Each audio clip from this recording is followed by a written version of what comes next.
ভালো না বাসলে আসলে কড়াইতে কখনো দেয় না। হ্যাঁ, অনেক ভালোবাসে। সবাইকে ঈদ মুবারক, আসসালামু আলাইকুম। চলে আসলাম নামাজের পর। নামাজ পড়তে গিয়েছিলাম আজিমপুর ছোট দাঁড়ায়। তো ওখান থেকে গেলাম আমি কোথায়, আজিমপুর কবরস্থানে, যেখানে সবাই একদিন যেতে হবে।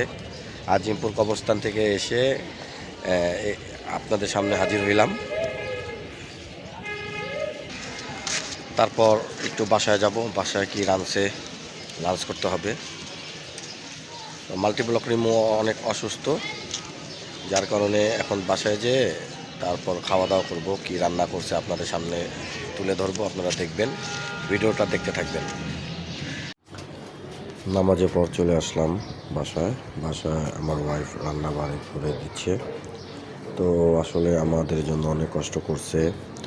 আসলে যারা গর্ভবতী মহিলারা আছেন, মা জাত, তারাই বুঝে ব্যথা কী জিনিস, যন্ত্রণা কী জিনিস।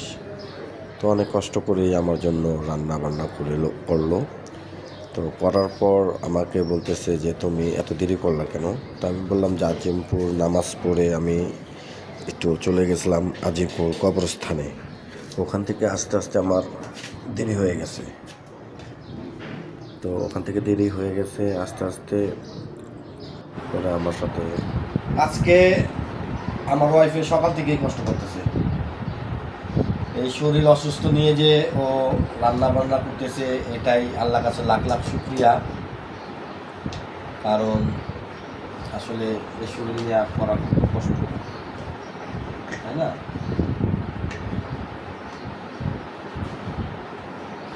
তুমি আর কিছু নিবা? আমাদের কিন্তু আসলে কোনো বেড়াবো এরকম জায়গা নাই। ওই ঘরের মধ্যে সব কিছু, আমাদের আত্মীয় স্বজনও নাই, কেউ নাই, থাকতেও নাই, যাই না, নাকি? আমরাই আমাদের ঈদ আমাদের মতো করি। ঈদটা হইল সবাইকে নিয়ে, তাই না? আসলে আমাদের ফ্যামিলি বলতে এই যে আমরা তিনজন, আর কেউ নাই। তা আমরা হ্যাপি, আলহামদুলিল্লাহ। আপনাদের ভাইয়া হচ্ছে, আমি কড়াইতে খাইতে গেছিলাম, সে বলছে কড়াইতে খাবে, এর জন্য আমি আমার মতো করে বাইছা নিতেছিলাম। এটা হচ্ছে আপনাদের ভাইয়া হবে, দেখা যেতেছে কিনা বুঝতেছি। তারপরে হচ্ছে মানে গরুর গোস্ত একদম সমান সমান হয়েছে। আমরা কিন্তু বেশি একটা রান্নি নেই, হ্যাঁ, রান্না করি নেই, কারণ অল্প করে রান্না হয়েছে। এটা সিন্নি হিসাবে খাইতেছি। সিন্নি হিসাবে যতটুকু দরকার ততটুকু রাঁধছে। একটু ঝোল দাও। কোনটায় আমি খাবো? ওহ মাই গড! তো শেষ পর্যন্ত আমি কড়াইতে খাইতেছি। আমি ভাবছিলাম কড়াইতে খাবে, কিন্তু সে পছন্দ করে এর জন্য দিয়ে দিলাম। আসলে আমার ওয়াইফ আমাকে খুব ভালোবাসে। ভালো না বাসলে আসলে কড়াইতে কখনো দেয় না। হ্যাঁ, অনেক ভালোবাসে। যেহেতু আমি কড়াইতে খাইতে পছন্দ করি, ও কড়াইতে দিছে। দাও। আর মাংসটা এত ভালো হয়েছে, মানে যে কালা বোনা বলে না, কালা বোনা, এই কালা বোনার মতো, তাই না? আমরা সবাই হচ্ছে কয় পিস করে নিছি, 3 পিস। আর আপনাদের ভাইয়া হাড্ডির সহ 3 পিস খাইছে। আমরা শেয়ার করে নিব হাড্ডির থেকে। তো আপনারা আশা করি ভিডিও দেখতে থাকবেন। আসলে খাওয়ার সময় কথাটা না বলাই ভালো। হ্যাঁ, কিন্তু আপনারা অনেকেই হচ্ছে এখন ফ্যামিলি ব্লগ দেখা ভুলে গেছেন। এখন থেকে আপনাদের মাঝে চেষ্টা করব যে ফ্যামিলি ব্লগ দেওয়ার জন্য, কারণ আমরা আপনাদের পুরনো স্মৃতি মনে করাই দিতে চাই যে আপনারা কিন্তু ইউটিউবে ব্লগ ভিডিও দেখার জন্যই অনেক মানুষ আছেন বা দেখতে পছন্দ করেন। তাদের জন্যই আমরা এখন থেকে কন্টিনিউ আমাদের সাংসারিক ভিডিও, ব্লগ ভিডিও শেয়ার করব। তো সেটা দেখার জন্য অবশ্যই আমাদের চ্যানেলে চোখ রাখবেন, আমাদের সাথে থাকবেন। আশা করছি আপনাদের ভালো লাগবে। তো আমরা খাই, আর আপনারা কে কে কোথা থেকে সিন্নি দিয়ে খাবার খাইছেন অবশ্যই জানাবেন, আর কোথা থেকে দেখতেছেন সেটাও জানাবেন। তাহলে আমরা আবার খাওয়ার পর আসবো, ততক্ষণ আপনারা দেখতে থাকবেন আমাদের ভিডিও। যাকে বলে কালা ভুনা, সে কালা ভুনা করছে আমার ওয়াইফ, অসাধারণ মজা, অনেক মজা। এটা হলো সকালের একটা ভিডিও করে রেখেছিলাম। তো চিন্তা করি যে আমাদের এলাকায় যখন আসছে প্রথম ঈদে এই প্রথম সকালবেলা বের হইল, এর আগে এই অবস্থা কখনো বের হয় নাই। তো আজকে হঠাৎ করে বললো যে চলো আমরা একটু বের হই। তো হঠাৎ করে বের হইলো, বেরোনোর পর আমিও বললাম ঠিক আছে চলো। তো ওখান থেকে আমরা একটু হেঁটে গরু দেখে চলে আসলাম। এখন আমাকে বলতেছে যে বাজার তো নাই, তো বাজার করতে হবে।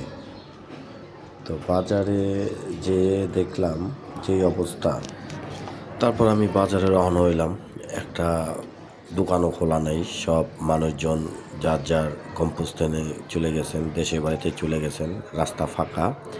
তো বাজারে যেতে যেতে দেখলাম যে আসলে কয়েকটা মুদি দোকান বা কয়েকটা দোকান খোলা আছে, এখানে তো পুরোই ফাঁকা, এখানে কেউ নাই, কেউ ছিল না। বাজারে দেখি একদম বাজারও একদম ফাঁকা, হ্যাঁ, পুরো ফাঁকা, কিছু নাই। তো আমি চিন্তায় পড়ে গেলাম। তা বাজার কিছুই করতে পারি নাই। দোকান থেকে আমি খিচুড়ি কিনলাম। খিচুড়ি কিনে আমার মেয়ে এবং আমার ওয়াইফকে দিলাম, ওরা খিচুড়ি খাচ্ছে। তো এর মধ্যে আমার মনে পড়ে গেল ঠিক আছে তাহলে এক কাজ করি, ডিম নিয়ে আসি। তো ডিম নিয়ে আসলাম আর কাঁচামরিচ, এগুলি দিয়েই দুপুরে রান্নাটা হয়ে যাবে। খিচুড়ি আনন্দভাবে খাইতেছে আমার মেয়ে এবং আমার ওয়াইফে। আসলে আমি খিচুড়িটা খুব পছন্দ করি না, খুব কম, মানে খুব কম আমি খিচুড়িটা পছন্দ করি। তো এইখানে আমার মেয়েটা আবার খিচুড়ি বেশি পছন্দ করে। ও আবার খিচুড়ির পোকা ধরতে গেলে ও খিচুড়ির পোকা, খিচুড়ি পেলে আর কিছু লাগে না। তা আপনারা আমার এই ভিডিওটা দেখতে থাকবেন, দেখুন, ভালো লাগবে। তো আমরা সবাই খাওয়া দাওয়া করলাম, আর আপনাদের সাথে তো শেয়ার করছি। তো আজকে একদম সিম্পলি যে মানে ভিডিও আপনাদের সাথে শেয়ার করছি, যে এখন থেকে চেষ্টা করব রেগুলার আপনাদের সাথে ফ্যামিলি ব্লগ দেওয়ার জন্য। আর যেহেতু আমার সিচুয়েশনটা খুব সামনে এগিয়ে আসতেছে, আপনারা সবাই একটু বেশি বেশি করে দোয়া করবেন আমার পুরো পরিবারটার জন্য, আমার জন্য, আমার অনেক সন্তানের জন্য। আর আপনারা যারা যারা এখন যেই চারপাশে যায় যেই সব ভিডিও চলতেছে সেগুলো দেখার থেকে একটু ফ্যামিলি ব্লগ দেখার চেষ্টা করবেন। আশা করছি আপনাদেরও ভালো লাগবে, তার সাথে আমাদেরও ভালো লাগবে, যেহেতু আপনাদের সাথে আমরা কন্টেন্ট শেয়ার করি। আর আজকে যেহেতু ঈদের দিন, তো ওই ক্ষেত্রে আমি একদমই সিম্পলি আপনাদের সাথে ভিডিও শেয়ার করেছি। তো অবশ্যই সেটা কেমন লাগছে কমেন্টস করে জানাবেন। আর সবাই নতুন কন্টেন্ট দেখার জন্য অবশ্যই আমাদের পাশে থাকবেন, সাথে থাকবেন। সবাই দেখতে থাকেন আর আমাদের জন্য দোয়া করবেন, আমরা আপনাদের জন্য দোয়া করি। সবাই ভালো থাকেন, সুস্থ থাকেন। আসসালামু আলাইকুম।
চলে আসলাম নামাজের পর।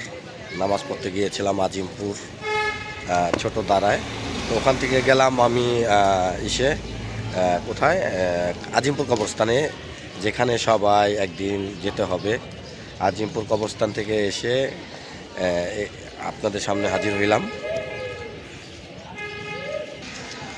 তারপর একটু বাসায় যাব, বাসায় কি লাঞ্চ করতে হবে।